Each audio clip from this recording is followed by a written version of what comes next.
morning. Thank you for clicking on the hillcountrycook.com. Today I have a guest. I have Jen Huff from Slow Food Farm in Thorndale, Texas. You can find it at slowfoodfarm.com. Thanks for coming. Thanks for having me. I actually brought a guest of my own. Oh, cool. Let me grab him. Okay. Jennifer is going to tell us a little bit about Slow Food Farm, and we're going to learn how to cut up a chicken because I find it a little intimidating myself. It's going to be great. Okay, this is Scott. Hi, Scott. He's a Slow Food Farm chicken. This is great. We're not actually going to be cutting up Scott.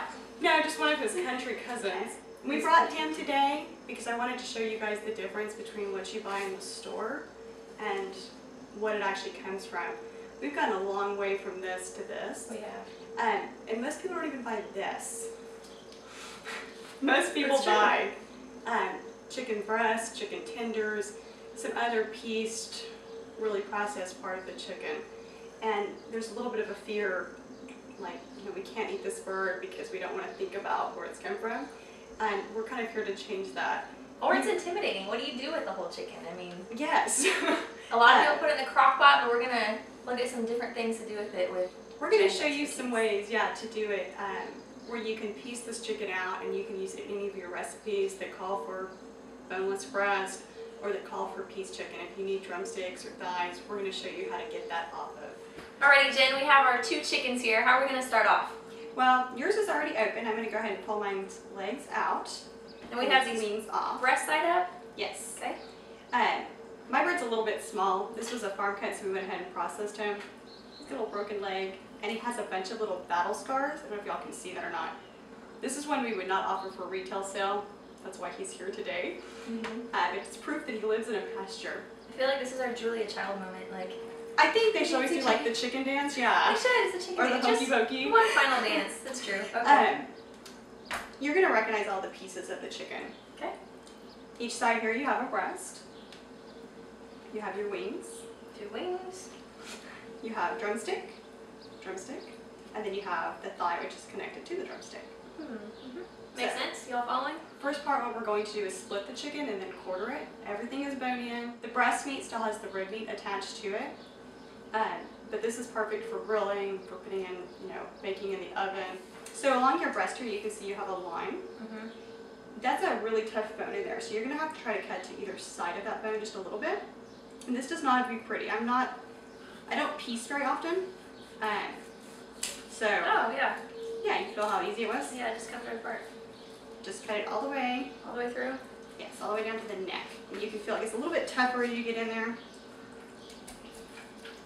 Right, so you're trying to actually open up the whole thing, go through the rib cage? You want to go through the bone. Right down the middle of the bird here. Just like that.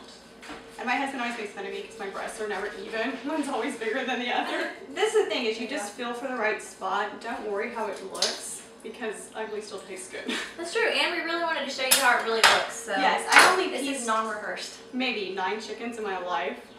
Okay, so now, along the backbone, you're not going to be able to cut through that backbone. So again, just pick a side and kind of cut beside your neck here. You may not have a neck on your bird. Mine's a farm fresh bird. And we're just cutting through the ribs on one side of the backbone, all the way down the middle. Wow. And that's a split chicken.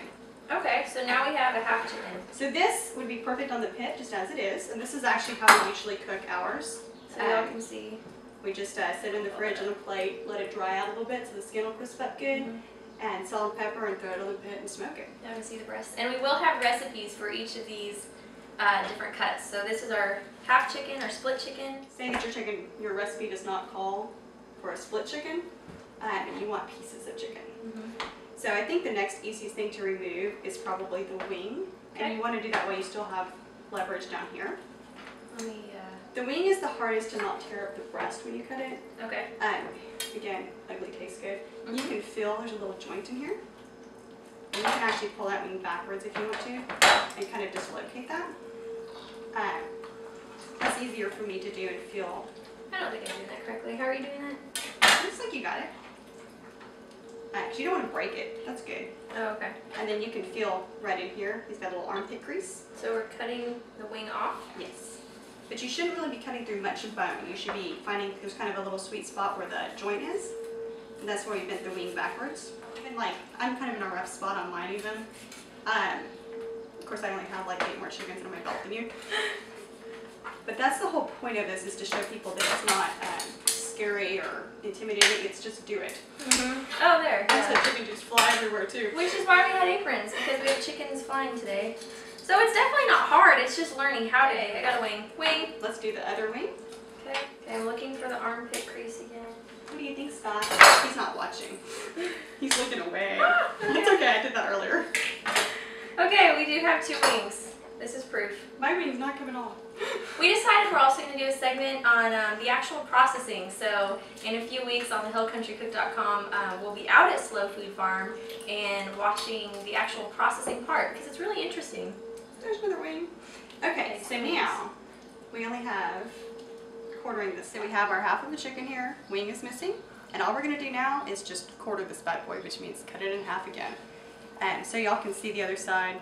Here's the underside of your breast, your rib, and then the inside of the leg. And there's a nice little line right through here that we'll be able to cut through. It's not like he's perforated. The hardest thing is cutting through the bone. And my husband gets mad at me because I'm not the best knife handler. Because you're supposed to use the back part of your knife whenever you're doing anything big. Oh, I heard you say that, yeah. If you can't get it from one direction, do it from the other. It's just like that. And now you have, well, 1/2 of a quarter chicken. So we have drumstick and thigh meat with the tail still attached, which you could take off. Oh, now we can see the close-up of the pasture wounds. Oh yeah, there's his beautiful. battle scars. He was a fighter. That's great. And then this is your breast with the rib meat still attached. And this is good meat here too. It's a little bit harder to get off the bone, but this is a really good way to cook it. So this is thehillcountrycook.com with Jen Huff from slowfoodfarm.com. Slow Food Farm, singular. And the next video you're about to see is piecing it further. Yes.